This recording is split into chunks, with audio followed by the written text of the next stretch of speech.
you stated almost axiomatically that the woke would like to destroy this country and everything it stands for. And a question that's always interested me, and I'd love to get your take on this, is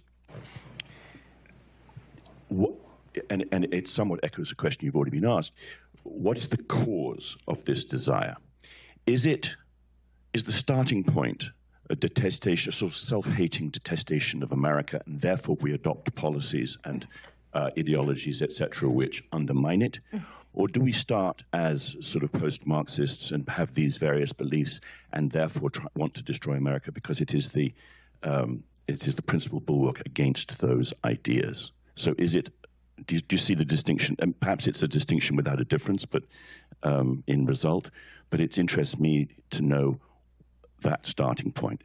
Anti-Americanism, or is it an embrace of ideas that lead to anti-Americanism? I think it is anti-Americanism, but then that leads to the question, so what is America then? And America's foundational principles, as we've just talked about, are very much religious, very much Judeo-Christian. And I think that there is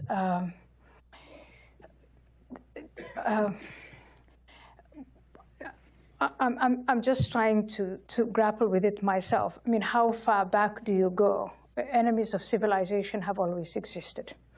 Romantics have always existed.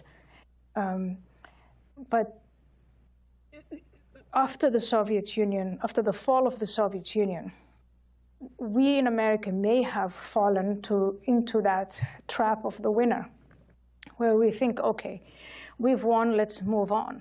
But obviously, the enemy hasn't moved on. They want to win again. And back in the day when I was at the American Enterprise Institute and I was reading the writings of Osama bin Laden, he was making references to the 17th century. He was making reference to the Siege of Vienna. And I think many of us in America have become short-termed, short-sighted, and we think we've won, let's move on. You know, Silicon Valley came along. We lead economically, we lead militarily, we lead culturally. We don't have to worry about all of these other enemies, whether they're coming from the inside or whether they're coming from the outside, because we are so great and our values are self-evident. They'll just take it